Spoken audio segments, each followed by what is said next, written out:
Today I will discuss the chapter power sharing, and in power sharing we discuss accommodation in Belgium. In previous classes we will discuss about the Macedonianism in Sri Lanka, ethnic composition in Sri Lanka, ethnic composition in Belgium. In Belgium you studied that 59% people speak Dutch language, 40% people speak French language. So they are called the French people.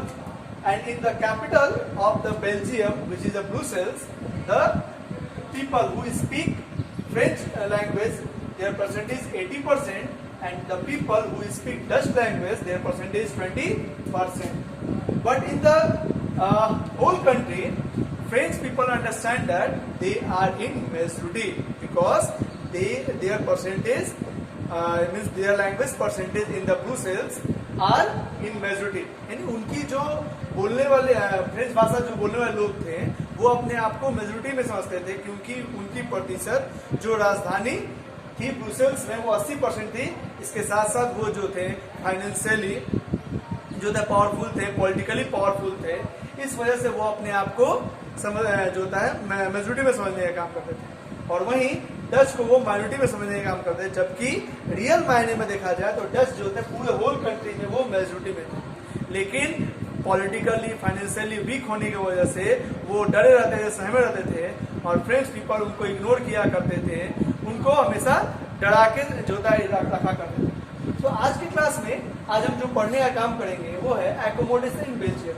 यानी Belgium government ने किस प्रकार कौन से rules ला के जो है Dutch और फ्रेंच लोगों के बीच में एकोमोडेशन करने का काम किया, बैलेंसिंग करने का काम किया. तो हम यह देखते हैं कि उसने जो होता है जो अपने संविधान में जो है कॉन्स्टिट्यूशन में कई सारे अमेंडमेंट किए, और कई सारे अमेंडमेंट करके उसने डच और फ्रेंच में एकोमोडेशन करने का काम किया. सबसे पहला कि पूरे सेंट्रल गवर्नमेंट में, यानी पूरे सेंट्रल गवर्नमेंट इसका मतलब पूरे बेल्जियम में, शॉर्ट में कहा जाए तो पूरे बेल्जियम में दोनों ही रिप्रेजेंटेशन, यानी अगर मान लीजिए ये अगर कंट्री है तो इसमें दोनों के यानी डच और फ्रेंच दोनों ही लैंग्वेज को जो है आपको इक्वल रिप्रेजेंटेशन दिया गया. अगर सपोज कहा जाए अगर 100 सीट है तो 100 सीट में 50 सीट डच को और 50 सीट जो है वो फ्रेंच को दिया गया. अगर हम बात करते हैं दूसरा तो स्टेट गवर्नमेंट में, यानी आप जैसे जानते हैं इंडिया में सेंट्रल गवर्नमेंट जो है वो इंडिया है, और स्टेट जो है उसके कई सारे स्टेट्स हैं, 29 स्टेट के करीब में. तो हम वो देखने का काम करते हैं कि जो बेल्जियम में भी कई सारे स्टेट्स थे, उन पावर्स को जो है सेंट्रल गवर्नमेंट से लेकर स्टेट गवर्नमेंट में डिस्ट्रीब्यूट किया गया, और स्टेट गवर्नमेंट में भी पावर्स को इक्वल किया गया. अब जो होंगे वो डच और फ्रेंच के मेंबर्स जो होते हैं स्टेट में भी बराबर होंगे. इसका कहने का मतलब जो है कि डच और फ्रेंच कम्युनिटी जो होती है वो स्टेट गवर्नमेंट में, और इसके साथ साथ स्टेट गवर्नमेंट में भी आपको यह देखने को मिला कि स्टेट गवर्नमेंट सेंट्रल गवर्नमेंट की सबऑर्डिनेट नहीं होगी. तीसरा यह देखने को मिला कि जो ब्रुसेल्स में जो है यह एक अलग तरह की सरकार होगी, और यह ब्रुसेल्स में एक अलग तरह की सरकार में दोनों ही ग्रुप के, यानी जहाँ फ्रेंच अपने आप को मेजोरिटी मानते थे, डच अपने आप को जो है फ्रेंच अपने आप को मेजोरिटी मानते थे, डच अपने आप को माइनॉरिटी मानते थे, वहाँ इस तरह कोई बातें नहीं होगी. अब इस नए गवर्नमेंट में जो है दोनों ही ग्रुप को डच और फ्रेंच को जो है इक्वल रिप्रेजेंटेशन दिया गया. चौथे एक अलग तरह की सरकार बनाई गई जो है आपको एक तीसरे स्तर की एक सरकार का निर्माण किया गया, एक अलग तरह की सरकार का निर्माण किया गया जिसे कम्युनिटी गवर्नमेंट का नाम दिया जाता है. और यह कम्युनिटी गवर्नमेंट जो होगी, इस कम्युनिटी गवर्नमेंट में तीनों ही ग्रुप के डच, फ्रेंच और जर्मन तीनों ही भाषा बोलने वाले ग्रुप के जो होंगे रिप्रेजेंटेटिव्स होंगे. इसके साथ साथ जो है किसी तरह के जो मुद्दे, यानी खासकर कला, संस्कृति, शिक्षा, भाषा, इन जैसे मुद्दों पे जो है डिसीजन लेने का काम, या इससे संबंधित लॉ बनाने का काम, या इस लॉ में अमेंडमेंट करने को लेकर तीनों ही ग्रुप में डच, फ्रेंच और जर्मन तीनों ही ग्रुप के मेंबर जो होंगे इस कम्युनिटी गवर्नमेंट में डिसीजन लेने का काम करेंगे.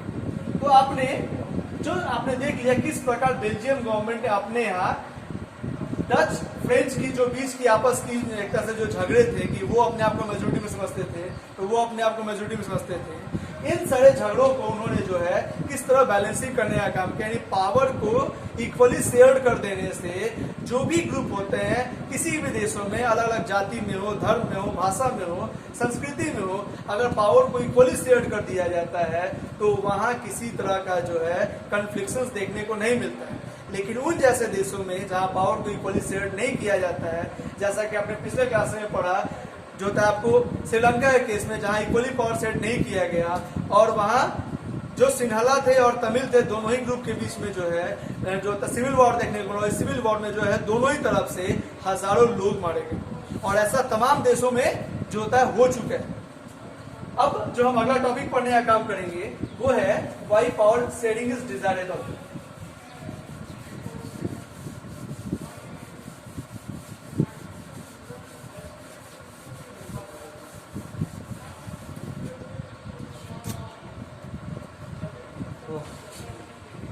Why power sharing is desirable, यानी पावर शेयर करना जो होता है क्यों यह वांछनीय है, क्यों जरूरी है, कह सकें कि पावर को शेयर क्यों करना चाहिए। तो हम बताएंगे कि इसको दो कारणों से। पहला, प्रूडेंशियल रीजन से,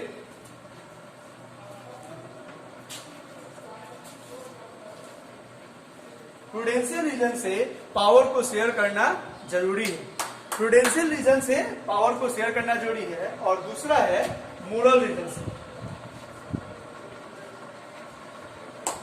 अब हम समझते हैं प्रूडेंशियल रीजन में कैसे पावर को, यानी पावर को यदि इक्वली शेयर कर दिया जाता है तो जो कन्फ्लिक्शन के जो चांसेस होते हैं वो कम से कम होते हैं, या कहें तो बिल्कुल नहीं।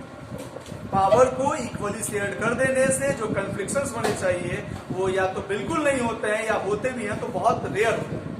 पहला आपने जाना पावर अपरूड मोरल रीजन में जानी। पहले जो पावर शेयरिंग करना जो है एक तरीके से स्पिरिट ऑफ डेमोक्रेसी है, डेमोक्रेसी की जो है आत्मा है। अगर पावर शेयर करना ही जो होता है डेमोक्रेसी के मतलब है। आपने समझा कि किस तरीके से मोनार्की में जो है या other form of non democracy में पावर जो होते थे एक ही व्यक्ति या ग्रुप ऑफ पीपल के हाथ में होते थे, जिसके वजह से डिसीजन जो होते थे कई बार गलत हुआ करते थे, या कहें तो डिसीजन सही नहीं होते थे, या लोगों को राइट्स नहीं था, लोगों के हक में डिसीजन नहीं हुआ करते थे। इसीलिए डेमोक्रेसी लाई गई कि डेमोक्रेटिक फॉर्म ऑफ गवर्नमेंट में जो होगा पावर को शेयर कर दिया जाता है, और पावर शेयर कर देने से जो होता है जो गवर्नमेंट होगी वो डिक्टेटरशिप नहीं होगी, किसी तरह की तानाशाह शासन नहीं देखने को मिलेगी, किसी तरह की जो शासन व्यवस्था है वो क्रूर देखने को नहीं मिलेगी। दूसरा, प्रूडेंशियल रीजन में यह देखने को मिलता है कि पावर शेयरिंग जो है यह एक गुड वे है, यानी स्टेबिलिटी करता है पॉलिटिकल ऑर्डर्स को, यानी पॉलिटिकली जो है ये स्टेबिलिटी मेंटेन करने का काम करता है, देश में स्थिरता लाने का काम करता है। इस वजह से जरूरी भी है कि पावर शेयरिंग करना चाहिए। और मोरल रीजन से कहें तो मोरल रीजन जो होता है दूसरे रीजन में कहा जाए तो पावर शेयरिंग करना जरूरी इस वजह से भी है क्योंकि अब कई सारे जो होता है एक्सरसाइज, बहुत सारे जो है ये अन्य इफेक्ट्स को देखने को मिलता है। अब हम जो अगला टॉपिक है एनसीईआरटी में तो नहीं है लेकिन हम अपने तरफ से इसको बता रहे हैं, वो है ऑब्जेक्टिव्स ऑफ पावर शेयरिंग, यानी पावर शेयरिंग का ऑब्जेक्टिव्स क्या है। तो सबसे पहला ऑब्जेक्टिव्स है कि it helps in division of power, यानी यहाँ आपको देखने को मिलता है कि पावर्स को जो होता है यहाँ 3 भागों में देखने को मिलता है। आप आगे अगले टॉपिक में पढ़ेंगे पावर्स को किस तरीके से हॉरिजॉन्टली और वर्टिकली बांटा गया है।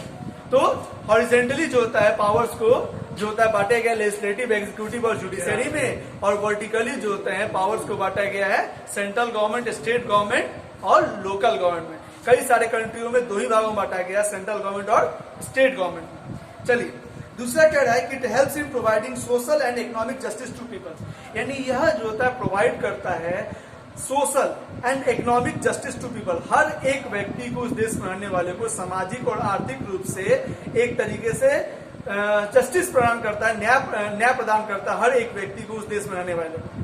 तीसरा पॉइंट इसका यह है कि the implementation of civil liberties gives even the nude people of voice, यानी यह आम व्यक्तियों को आजादी देता है। इसकी आजादी के वजह से जो है एक आम व्यक्ति भी बोलने को, अपनी बात कहने को, सरकार का विरोध करने को, सरकार की जो अपने डिमांड्स को उठाने को, वो आगे आता है।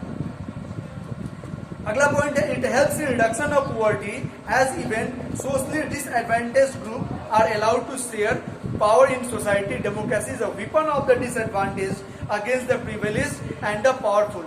यानी यह गरीबी को कम करता है। डेमोक्रेसी में वैसे लोग भी चुन कर जाते हैं जो गरीब से गरीब हैं, पिछड़े समूह से हैं, दलित समूह से हैं, यहाँ तक कि जो है वो कई जो माइनॉरिटी से बिलोंग करने वाले वैसे लोग भी चुन कर जाते हैं देश में, जिससे एक जो देश तैयार होता है वो सभी ग्रुप, सभी माइनॉरिटी, सभी जो दलितों से, सभी मेजोरिटी, सभी से मिलकर यह तैयार होता है, जो हम डेमोक्रेसी में देखने को मिलता है। सब किसी को इक्वल शेयर मिलना चाहिए। अगला है rural participation along with the strong tribal participation brings democracy to the roots. यानी यहाँ ग्रामीण पार्टिसिपेशन जो होता है डेमोक्रेसी में देखने को मिलता है। आपने कई सारे देखा होगा मंत्रियों को, कई सारे विधायकों को देखा होगा जो ग्रामीण परिवेश से बिलोंग करते हैं, और वह ग्रामीण परिवेश से जब चुन कर जाते हैं तो देश में जो नियम कानून बनाने चाहिए, जो डिसीजंस लिए जाने चाहिए, क्योंकि हम जानते हैं अपने देश की, इंडिया का जो है मैक्सिमम पॉपुलेशन जो होता है वो गाँव में लाई करता है। गाँवों से ही हमारे देश की खूबसूरती है, या कहें तो किसी भी देश की जो खूबसूरती है वो गाँव से ही संबंधित है। तो वैसे लोग जब चुन कर जाएंगे किसी देश में, पार्लियामेंट में कहा जाए, मंत्री बनेंगे, विधायक बनेंगे, तो उनके जो डिसीजंस होंगे वो काफी इफेक्टिव होंगे औरों के मुकाबले। अगला है, it gives voice to the marginalised who movements and organisation are benefited by extracting gains from political parties in exchange of their supports. जब पावर को इक्वली शेयर कर दिया जाएगा, पावर को है मार्जिनलाइज पीपल को, माइनॉरिटी पीपल को अगर पावर्स दे दिए जाते हैं, तो अगर किसी ग्रुप के द्वारा अगर उनके साथ जो होता है एक्सप्लॉयटेशन करने का काम किया जाता है, या उनको उनकी आवाजों को दबाया जाता है, या उनके राइट्स को छीना जाता है, उनके डिमांड्स को इग्नोर किया जाता है, तो वो आगे आते हैं, अपने जो होता है मूवमेंट्स करते हैं, धरना प्रदर्शन करते हैं, आंदोलन करते हैं, जिसके वजह से समाज में जो है एक स्थिरता प्रदान करने का काम करते हैं। समाज में वैसे लोग भी आगे बढ़ कर आते हैं कि अगर उनके साथ किसी तरह का भेदभाव हो, किसी तरह का एक्सप्लॉयटेशन हो, तो उनको भी अपने डेमोक्रेटिक गवर्नमेंट में आवाज उठाने का, धरना प्रदर्शन करने का, हड़ताल करने का अधिकार है, जिसके वजह सरकारों को उनकी बातें सुननी पड़ती हैं, उनके हक के लिए जो होता है कानून बनाने पड़ते हैं। यानी आपने देखा कि पावर शेयरिंग करना क्यों जरूरी है, कितने सारे रीजंस को, कितनी सारी बातों को आपने समझा। आगे के क्लासेस में हम समझेंगे कि पावर शेयर जो होता है किस किस तरीके से किया गया। थैंक्स।